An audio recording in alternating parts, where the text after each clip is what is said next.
Hello everyone in year 5 at GEMS Founders School in Dubai. Good morning, salam alaikum. I hope you can hear me okay here in my shed just outside London in England because it is raining so hard on the roof. My guess is you have got a nice warm sunny day and it's pouring down with rain in lovely old England.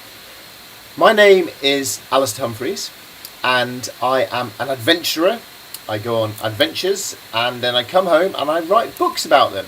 And you guys have been reading my book, The Boy Who Biked the World. Thank you so much for reading my book. I hope that you've been enjoying it. I know we're coming up now to World Book Day and that you guys are doing some work for that. So thank you. Reading books and having adventures are two of my very favourite things. So I was really glad to get your questions, which here are, found them on my computer. Thank you for sending me these excellent questions. I'll get on with them now. I haven't looked at them because I wanted them to be a surprise for me. Right. If you have to pick your favourite experience from biking across the world, could you pick one? If so, what would this be and why? Well, I think you know from the question that it's quite hard to choose one experience out of a 4-year adventure through 60 different countries and 72,000 kilometres of bicycling. But you asked me to choose one, so I will try. Oh, generally, I think overall my favourite experience was all the different people I met along the way. The kind strangers I met in every different country, rich people, poor people, white people, black people, Christian people, Muslim people, no religion at all people, men, women, young, old, pretty much everyone I met in the world was kind. They were curious about the adventure I was on, they had enjoyed chatting and they were able to help, they wanted to help me if they could. So overall I think that was a great feeling.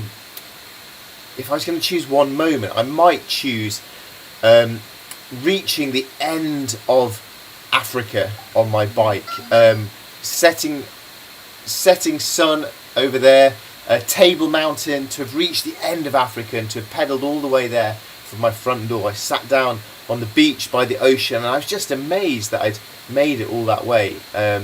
So I think if I was choosing one moment, I might choose that one. When you were a child, did you have a favourite lesson in school and why? Ooh, I'm feeling pressure here. You got Mr. Scott, your teacher. I wonder which subject I should choose here. My honest answer is when I was at school, my favourite lesson was probably PE and games, and then probably art, although I was rubbish at art. Actually, I was rubbish at PE as well, but I liked both of those. I actually ended up at school doing lots of science. I did science all the way to 18, and then I did science all through university, and I actually became a science teacher. But I don't think science was my favourite. I think probably my favourite normal subject at school was English, and that was simply because I loved reading stories, and reading stories teaches you about anything you want to know about in life. It gets you excited about the world, and reading books is definitely what got me into wanting to travel the world and go and have adventures. Actually, just look, before I carry on, look here, there's a number plate from Dubai. If that's from your car, I'm very sorry for stealing it. But a few years ago I walked on an adventure following in the footsteps of a British adventurer called Wilfred Thesiger, who many years ago crossed the empty quarter desert, the Rub al Khali desert, from Oman, Salalah in Oman, all the way to Dubai. And I did that trip myself with a friend. You can just see up on the ceiling of my shed here, there's a poster of me. So I'm trying to point in reverse. I can't point in reverse. Anyway, there's a poster there of me, my friend Leon, pulling a massive cart through the desert to end in Dubai. And actually, if you look online, you'll see a video called Into the Empty Quarter, which is about our adventure. It finishes in Dubai. Somewhere along that adventure, we found a Dubai license plate and put that onto our cart. So that's why I've got a Dubai license plate. Sorry, I'm really rambling here. Let me have a drink of my morning coffee. Ooh, this is another thing about being a book writer, is I work in a shed and you can have I've got very dirty cups. Look, I don't do much washing up. Very bad habit. But I do like reading books, and you see behind me, my computer's on opposite, so when I try and point that way, it goes that way. But behind me, I've got lots and lots of reading books of adventures and explorers and journeys and crazy men and women going off around the world, seeing all sorts of wild places and different cultures. And it was reading those books that made me dream of adventures and made me want to be a writer myself. So World Book Day, I love it. Read some books. It doesn't matter what subject you read about. Read about football or golf or cooking or history or stories or aliens. Just read books. It's great. Anyway, question 3. What was your hardest challenge on your journey, and how did you overcome this? When I set off to cycle around the world, I thought that the hardest challenge was going to be the physical challenge, the strain on my body of having to cycle thousands and thousands of kilometres. But actually, if you ride your bike every day, if you do exercise every day, you get strong and you get fit, and then the physical part of it isn't that hard. So actually, the hardest part of my challenge was the loneliness. It was being on my own for weeks and months and years at a time, trying to do a journey whose end was so far in the distance, and trying to keep my spirits up and keep myself going. That was really difficult. And I overcame it by, well, one, this kind strangers I met along the way who became friends. They helped a lot. But I also overcame it by not trying to think about the whole world, because the world's really big, and that would just blow my mind. And instead to just try and think about, let's just cycle through today and then set up camp. Let's just cycle through this week and then worry about next week. Let's just cycle through this country and then worry about the next week. Trying to just do the thing that I'm doing now, not worry too much about the future or how far I have to go. Just do what I'm doing now and try and enjoy it as best as I can. Question 4. How did you adapt to different climate conditions? Yes, I've got lots and lots of different weathers. Coming from England, I'm very well trained in grey, wet, rainy weather, which is horrible to cycle through. I remember cycling through the state of Oregon in America, which is beautiful, but I had about 10 days of non-stop rain, wet tent, wet sleeping bag, wet all day. It was horrible. Then you get somewhere that's mega, mega hot, which you guys are more experienced about. Cycling all day, I'd wear long sleeves, a big hat to protect me from the sun.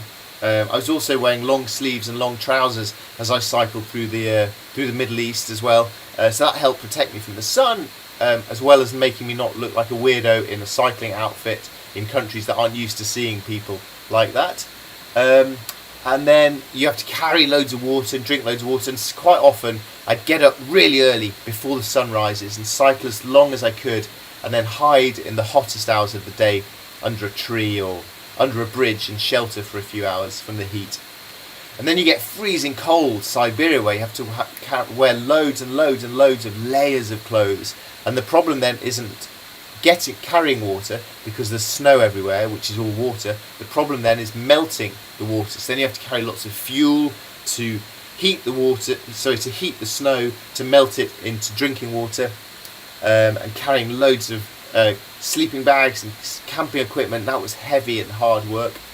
And then you get strong winds, like in Patagonia, the bottom of South America, where the wind was so strong that sometimes I couldn't even cycle into it, and I had to just walk, pushing my bike. Walking and pushing your bike down a hill is really depressing. So yeah, I had to face lots of different weathers around the world. 5. Were you interested in becoming an author from a young age, and did you enjoy reading as a child? I've kind of already answered this, but yes, I definitely loved reading as a child. That was one of my favourite things I did throughout my childhood and adulthood. Now I read loads and loads of books. Sometimes people think they don't have time to read books, but that's just a choice. You can either choose to read a book or you can choose to do something else, and I choose to read lots of books. I love reading books. It teaches me more than anything. did I want to be an author? No, I didn't want to be an author when I was young. I didn't want to be an author actually until I set off to cycle around the world. And then I thought that I'd really like to turn this story into a book. So it was only once I started adventuring that I wanted to write books, really. Have you ever migrated to any of the countries you discussed?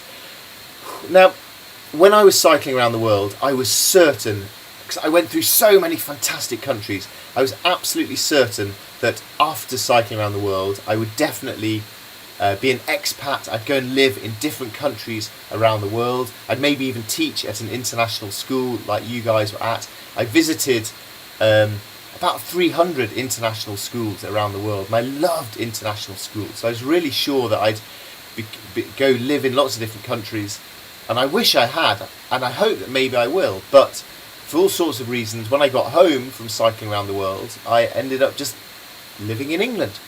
And partly that's because it's where my friends and family are.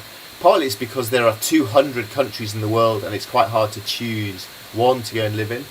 But also, going all the way around the world through all these different countries made me realise that you can have a good, adventurous, exciting life in any of these countries. So in the end I decided to choose the one where my roots were. But I do really hope that I will go live overseas in a few years. Definitely. I'm really jealous of you guys.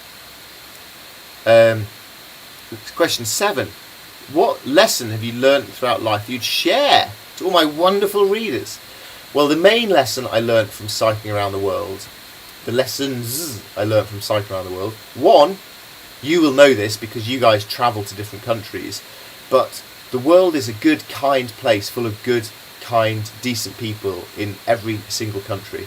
And the bad stuff you see on the news, the crazy bad people you get in every country, that's not what the world is like. The world's full of good, kind, decent people from all countries. So I definitely learnt that cycling around the world.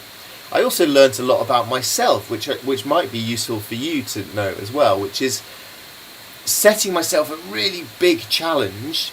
I surprised myself because I'm not a really big tough guy. I'm not a superhero. I'm not an athlete or a superstar. I'm a normal person who chose to do something that wasn't normal. I chose to try and do something difficult. And I think any of us who choose to try and do something difficult, if we're willing to work at it, we can surprise ourselves at doing more than we think is possible. And then the biggest lesson I've learned about life from cycling around the world is that banana sandwiches are extremely delicious. I still eat banana sandwiches today, although often now with a bit of almond butter or honey as well.